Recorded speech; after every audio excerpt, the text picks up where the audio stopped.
देख रहे हैं न्यूज स्टॉपेज। दोस्तों, हम एक बार फिर से हाजिर हैं। हम यानी सरफराज कुरैशी और हमारे साथ वरिष्ठ पत्रकार जो देश दुनिया की खबरों पर बेहतर पकड़ रखते हैं, वैसे पत्रकार हमारे साथ में सैयद शहरोज कमर।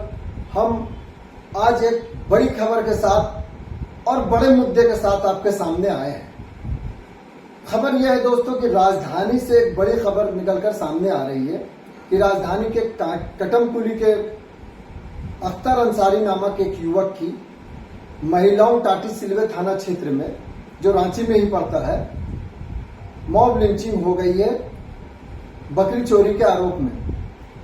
हालांकि इसकी पुष्टि अभी नहीं हुई है, लेकिन बताया जा रहा है कि टाटी सिलवे थाने में इसकी शिकायत की गई है, एफआईआर दर्ज कराया गया है।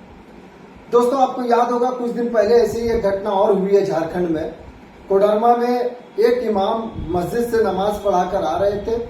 बताया जाता है कि एक महिला के साथ उनकी बाइक की टक्कर हो जाती है और उसे वहीं पर पीट कर अधमरा कर दिया जाता है। बाद में उनकी मौत हो जाती है। तो दोस्तों, ये मॉब लिंचिंग की घटनाएं लगातार सामने आ रही है और ये सिर्फ झारखंड ही नहीं, पूरे देश में इस तरह की घटनाएं हमारे सामने आ रही है। तो इनका क्या स्थिति है, क्यों इन तरह की घटनाओं में बढ़ोतरी हुई है और खास करके किन लोगों के मॉब लिंचिंग हो रही है, इन्हीं सब मुद्दों को हम जानेंगे वरिष्ठ पत्रकार से। तो सैयद शहरोज साहब हमारे साथ में है। शहरोज भाई, आखिर क्या मामला है, क्यों मॉब लिंचिंग की घटनाएं बढ़ रही हैं? देखिए, बड़े परिप्रेक्ष्य में और व्यापक स्तर पर इसको देखने की जरूरत है कि मॉब लिंचिंग के शिकार जो है लगातार गरीब, दलित, दमित तबका, पसमानदा तबका हो रहा है समूचे देश में। और सवाल सिर्फ हिंदू या मुस्लिम का नहीं है, क्योंकि मॉब लिंचिंग के शिकार मुस्लिम पसमानदा समाज हो ही रहा है, साथ में हिंदू समाज का जो दलित और ओबीसी तबका वो भी। मैं ताजा मिसाल आपको देता हूं। अभी पश्चिम बंगाल में 2 घटनाएं मॉब लिंचिंग की हुई। उसमें अगर एक पसमानदा यानी कि पिछड़ा समाज जो का है, दलित समाज जो है, इस्लाम धर्म को मानने वाला, वो अगर शिकार होता है, तो सनातन और हिंदुत्व को मानने वाला एक मंडल युवक जो है, मंडल समुदाय से आता है, वो इसका शिकार होता है। और साथ ही आपको बता दूं कि अभी कुछ दिनों पहले रायपुर के पास बस्तर, आदिवासी बहुल इलाका है बस्तर, वहां एक आदिवासी महिला मॉब लिंचिंग का शिकार हुई। वो इसलिए होती है कि उसने ईसाई धर्म स्वीकार कर लिया और उसकी हत्या वो भीड़ करती है जो कि अपनी थी, पड़ोसी थी, अपने रिश्तेदार थी। और वो सिर्फ इसलिए कर दिया जाता है कि वो जो पुरखों की जमीन थी उस पर खेती करने जा रही थी, खेती नहीं करने दिया। और सिर्फ यही तक नहीं, जब उसकी मॉब लिंचिंग में हत्या हो जाती है तो उसके बाद शव दफनाने को लेकर भी विवाद खड़ा हो जाता है। गांव वाले खड़े हो जाते हैं कि हम शव इसका नहीं दफनाते। और उसी रायपुर में के पास आरंग एक इलाका है, वहां पर भी घटना हुई। ये इधर की बात है, इधर इसी पखवाड़े की बात है। लगातार दर्जन भर घटनाएं मॉब लिंचिंग की सामने आई। अब क्यों सामने आ रही है, ये समझने की बात है साथियों और सरफराज भाई, ये समझने की बात है कि इधर अचानक इस 10 हफ्ते में घटनाएं क्यों बढ़ी। देखिए, रायपुर के पास जो घटनाएं हुई हैं उसमें भी 2 लोगों को तो तत्काल वहीं मॉब लिंच करके मार दिया गया और एक को इतना अधमरा कर दिया गया था कि उसकी मौत जो है अस्पताल में हो जाती है। और वो तीनों भी पसमानदा समाज के हैं। और ये जो आपने अभी ताजा घटना बताया कोडरमा का, और एक और भी राजधानी रांची के आसपास के। अब आरोप कहीं चोरी का आरोप लगा दे, कहीं गौमांस का आरोप लगा दे, कहीं धक्का लग गया गाड़ी से, ये आरोप कोई भी आरोप लगा दिया जाए, कोई भी बहाना चाहिए। आजकल पता नहीं हम कैसे समाज के निर्माण कर रहे हैं। और ये हम किसी एक समाज पर दोष नहीं दे सकते, किसी एक धर्मावलंबी पर दोष नहीं। ऐसा समाज का निर्माण क्यों हो रहा है कि भीड़ जो है वो अराजक होती जा रही है। कानून पर क्यों भरोसा लोगों का खत्म होता जा रहा है। और ये भी देखने समझने की बात है कि अधिकतर जो है इसके जो आरोपी होते हैं वो भी दलित, ओबीसी और पसमानदा समाज के होते हैं, और जो पीड़ित होते हैं, जिनकी मौत होती है, वो भी पसमानदा, ओबीसी और दलित समाज के होते हैं। मैं थोड़ी बात लंबी करूंगा सरफराज। वो ये है कि देखिए, हमारे प्रधानमंत्री नरेंद्र मोदी ने 2022 में कहा था कि पसमानदा समाज जो है हमारा अपना समाज है, उनसे स्नेह रखना है, उनका सम्मान करना, उनके घर के पास जाना है। देखिए, ये जो सरकार केंद्र की है, मोदी सरकार, ये लगातार कहती रहती है कि सबका विकास, सबका साथ, सबका विकास और सबका प्रयास। तो इसके बावजूद भी आखिर ऐसी घटनाएं क्यों सामने आ रही हैं कि जितनी भी मॉब लिंचिंग के शिकार हों उसमें पसमानदा समाज के। देखिए, अली अनवर एक बड़े पसमानदा समाज के पत्रकार रहे हैं, आजकल चर्चा के राजनेता। देखिए, मैं बताता हूं, बहुत कम लोग जानते होंगे कि वो उनकी शुरुआत होती है पत्रकारिता से।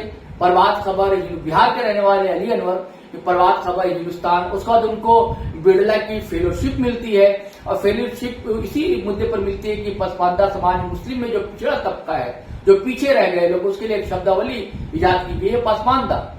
तो वो उनकी आवाज मुस्लिम समाज में सबसे अधिक 80% आबादी मुसलमानों की है, वो पसमानदा समाज की है और वो बिल्कुल पिछड़ा हुआ है, उसको पीछे रखा गया है और इसका शिकार भी जो है वो हो रहा है। तो उन्होंने इसी फरवरी में एक रिपोर्ट जारी की जिसमें बताया गया कि 95% लोग जो है पसमानदा समाज के शिकार हो रहे हैं मॉब लिंचिंग में। तो मैंने कहा ना कि हमारे मोदी जी जो इस पर ध्यान क्यों नहीं दे रहे, देखो पसमानदा की बात कर रहे हैं और भी जो इंडिया अलायंस है वो भी इनकी बात अलग से फॉरगेट करके क्यों नहीं करता है कि पसमानदा समाज पिछड़ा हुआ है, अब मॉब लिंचिंग का शिकार भी पसमानदा समाज हो रहा है। अगर आप कहेंगे सरफराज तो मैं कुछ डाटा भी बता सकता हूँ। जी, हमारे पाठकों को, आप दर्शकों को अगर बताएंगे और खास करके इस डाटा के बाद फिर हम चर्चा को आगे बढ़ाएंगे। वैसे एक सवाल ये भी है कि आरोप लगते रहे हमेशा कि केंद्र शासित जो भाजपा के शासित राज्य है वहां पर मॉब लिंचिंग की घटनाएं होती हैं, लेकिन आपने अभी बताया कि पश्चिम बंगाल में ये घटना घटी है, झारखंड में भी लगातार मॉब लिंचिंग की घटनाएं पहले भी होती रही है, जो भाजपा शासित राज्य, जब भाजपा का शासन था तब भी, अभी जब इंडिया अलायंस की सरकार है तब भी। तो आखिर क्या वजह है कि ये सरकारें रोक नहीं पा रही है मॉब लिंचिंग? देखिए, मैंने पहले बताया ना कि आप समाज का कैसा निर्माण कर रहे हैं। समाज अपने हाथ में कानून लेने को क्यों उतावला हो जाता है, उसे पुलिस पर संविधान से भरोसा क्यों हटता जा रहा है। ये सिर्फ सरकार की बात नहीं है। आपने कहा ना झारखंड में, देखिए पहले कहा जाता था कि झारखंड में रघुवर दास की अगुवाई में भाजपा की सरकार है, तब मॉब लिंचिंग की घटना हुई। लेकिन जब हेमंत सोरेन की अगुवाई में महागठबंधन की सरकार आई तब तो रुक जाना चाहिए था, लेकिन नहीं रुका और लगातार घटनाएं हुई और उसमें शिकार जो है, मैंने कहा नहीं, पसमानदा समाज के हुए। और सिर्फ मुस्लिम पसमानदा समाज नहीं, जो हिंदू का पसमानदा समाज है, दलित पिछड़ा समाज है। देखिए, 2-3 आदिवासी भी मॉब लिंचिंग के में मार डाले गए इसी झारखंड में। और एक और मुसर, मैं आपको बताता हूं कि एक घटना हुई थी पलामू में और वहां ये 2018 सितंबर की घटना है और एक मुसर समाज का युवक, उसको मार दिया जाता है। सब इसलिए मार दिया जाता है, पूरे गांव वाले मिलकर मार दिए जाते हैं कि उसने एक लड़की से कहा था, प्रेम था और परिवार के पास बताते गया था प्रस्ताव लेकर शादी करने का। पूरे गांव वाले, परिवार वाले इकट्ठे हो रहे हैं, उसकी हत्या कर देते हैं। क्यों भाई, ये कानून का मामला था, कानून के पास जाए, आप थाने जाए, आप भीड़ अराजक क्यों हो रही है, इसको सोचने की बात है। सरकार के साथ ही समाज को भी सोचना है कि हम भीड़ को अराजक क्यों बना रहे हैं। आप देखिए, आजकल ऐसे हम बच्चे से पूछते हैं तो वो स्कूल में बच्चा जाता है, केजी का बच्चा हो या क्लास 1 का बच्चा हो, उसके साथ दूसरे समाज के, जाति के लोग, दूसरे धर्म के लोग, बच्चे अगर प्रस्ताव रखता है दोस्ती का, तो वो साफ साफ कहते नहीं, आप तो इस समाज के हैं, हम तो आपसे दोस्ती नहीं करेंगे। अब बताइए, बच्चे के अंदर ऐसे जहर भरे जा रहे हैं। तो जब ऐसे जातीय हिंसा, सांप्रदायिक हिंसा की मानसिकता अगर होगी तो वो अचानक से जो है भीड़ जो है अराजक हो जाती है, उसके दिमाग में ब्रेन वॉशिंग बचपन से जब किया जाता रहा है तो ये कारण सामने आते हैं। और मैं बताता हूं आपको, जो आंकड़े में बता रहा था, देखिए झारखंड के, मैं पहले आपको आंकड़े बताता हूं कि झारखंड में जो है, अभी आंकड़ा पुराना है सरफराज, वो 2016 से 2021 तक का आंकड़ा है, तब 46 घटनाएं मॉब लिंचिंग की सामने आई थी। उसके बाद से गंगा में कितना पानी बह चुका आप सोचिए। और ये सदन में दिया आंकड़ा, ये इधर उधर का आंकड़ा नहीं है कि मीडिया का आंकड़ा, सदन में विधानसभा में दिया गया आंकड़ा है। सवाल विनोद सिंह जो माले के विधायक, उन्होंने उठाया था और उसके बाद प्रदीप यादव जो बाद में कांग्रेस में आ गए, जेवीएम जब खत्म हो गई तो उन्होंने सवाल उठाए थे, तब आलमगीर आलम ने ये जवाब में दिया था। और ऐसे ही पुराना एक आंकड़ा है, वो लोकसभा का आंकड़ा है, सदन का, अपने भारतीय सदन का आता है, वो उसमें 4 साल में 134 मॉब लिंचिंग की घटनाएं आई। ये भी पुराना आंकड़ा है, ये है 2014 से 2018 तक का आंकड़ा है बस। उसके बाद से मैंने बताया कि गंगा में कितना पानी, और अब सैकड़ों, कहा तो जाता है कि पूरे देश में 500 से अधिक मॉब लिंचिंग की घटनाएं हो चुकी हैं। और सब हमारा सवाल तो बस ये कि इसमें सबसे ज्यादा शिकार जो हो रहे हैं पासमानदा दलित समाज हो रहा है। और दूसरी ओर ये भी मैंने कहा कि जो आरोपी हो रहे हैं वो भी, देखिए झारखंड में सबसे अधिक आपको याद होगा तबरेज अंसारी की मॉब लिंचिंग, है ना, पूरे देश भर में ये हुई थी। उसमें एक स्थानीय कोर्ट ने जिस 10 लोगों को सजा सुनाई थी, उनका मैं नाम आपको बताता हूं। देखिए सारे ओबीसी समाज या दलित समाज से आने वाले लोग हैं जो आरोपी थे। उनमें जैसे प्रकाश मंडल जो ओबीसी में आते हैं, भीम सिंह मुंडा ये आदिवासी हैं, कमल महतो ये ओबीसी में आते हैं, मदन नायक ओबीसी में आते हैं, अतुल महली ये आदिवासी दलित समाज में आते हैं, सुनामो प्रधान ये भी दलित समाज में आते हैं, चामू नायक जो ओबीसी में आते हैं, प्रेमचंद महली ये भी आदिवासी में आते हैं। देखिए यहाँ भी जो शिकार भी हो रहा है वो भी पसमानदा दलित पिछड़ा हो रहा है, और जो मार रहे हैं उसे आरोपी वो भी। इसको भी समाज को सोचने की जरूरत है, इसका समाज शास्त्रीय अध्ययन करने की जरूरत है। इसमें सरकार की कितनी भूमिका है, राजनीति की कितनी भूमिका है, और इस घटना को कैसे रोका जाए, सिर्फ कानून बनाने से नहीं। और एक और देखिए ताजा घटना आपको बता दूं सरफराज कि जो मैं बता रहा था पश्चिम बंगाल में रायपुर में हुई घटना मॉब लिंचिंग की, उत्तर प्रदेश के अलीगढ़ में हुई मॉब लिंचिंग की घटनाएं, और अभी परसों की बात है कि घटना हो गई उत्तर प्रदेश की, फिर शामली में घटना हो गई, है ना। उस पर कोई आरोप नहीं है, बस एक आरोप लगा दिया है, बस नाम से पूछा गया, नाम पता लग गया, अच्छे ये हमारे समाज का नहीं है, उसको मार डालो। ये अधिकार आखिर दिया किसने, ये सोचेगा कौन। और देखिए नए कानून तो आ गए हैं मॉब लिंचिंग के कि 7 साल की सजा या मौत की सजा होगी, लेकिन भाई अगर उस धारा के तहत एफआईआर दर्ज होगी तब ना। शामली के बारे में कहा जा रहा है कि उस धारा के तहत ये एफआईआर दर्ज नहीं हुई, है ना। अब देखिए जो कांके की घटना है, इसमें एफआईआर की बात तो सामने आ रही है, रांची कांके की घटना जो हुई है, लेकिन अब इसमें भी एफआईआर जो दर्ज हुई है ये नए कानून के तहत हुई है कि नहीं हुई है, ये देखने की बात होगी। अगर नए कानून के तहत हुई है एफआईआर दर्ज, तभी फिर 7 साल की सजा हो सकती है। लेकिन मैं सबसे पहले कहूंगा कानून तो अपनी जगह, समाज को बदलना होगा, समाज को सोचना होगा कि हम कैसे समाज का निर्माण कर रहे हैं। क्योंकि देखिए परिवार अच्छा होगा, समाज अच्छा होगा, हमारे बच्चे अच्छे होंगे, तभी हम अच्छा देश, स्वस्थ देश, ताकि दुनिया में नाम हो, हम विश्व शक्ति बनने जा रहे हैं। तो ये सब चीजों को सोचना पड़ेगा।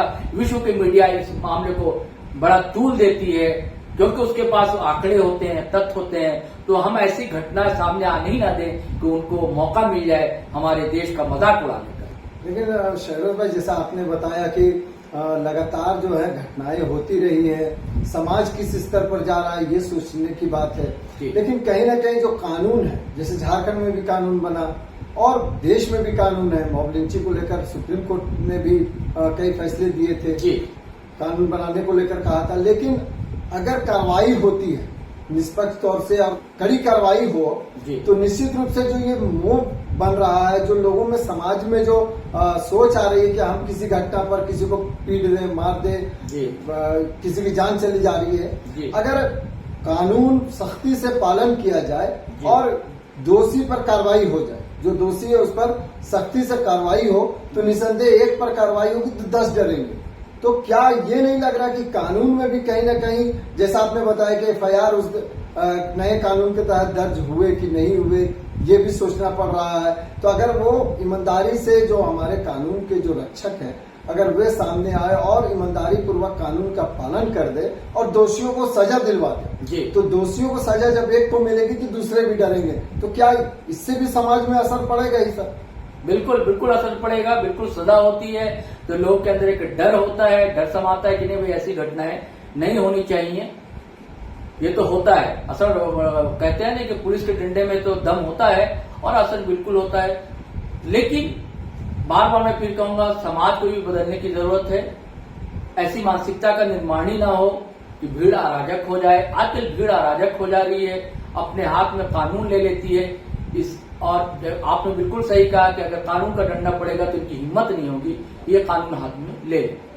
जी तो दोस्तों, जैसा शहरोज भाई ने कहा और जो बातें निकलकर सामने आ रही है कि भीड़ अराजक हो जा रही है, तो समाज में इसको चिंता की बात है, इसकी चिंता करनी होगी हमें कि आखिर भीड़ अराजक क्यों हो रही है। कानून तो अपनी जगह पर है, कानून का डंडा भी चलना चाहिए और समाज को भी इस दिशा में जो सामाजिक संगठनें हैं और जो समाज इस दिशा पर काम करने वाले लोग हैं उनको भी आगे आना होगा, खास करके ग्रामीण क्षेत्रों में, विशेष करके जहां पर अचानक से भीड़ अराजक हो जाती है एक दूसरे को मारने पीटने पर।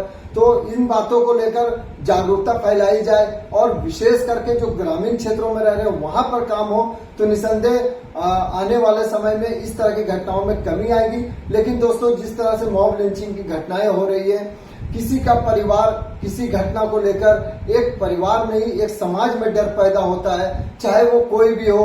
मॉब लिंचिंग करने वाला किसी समाज से हो या मॉब लिंचिंग की जो घटना के जो शिकार हो रहे हैं उस परिवार की स्थिति दोस्तों क्या होती होगी आप बेहतर समझ सकते हैं।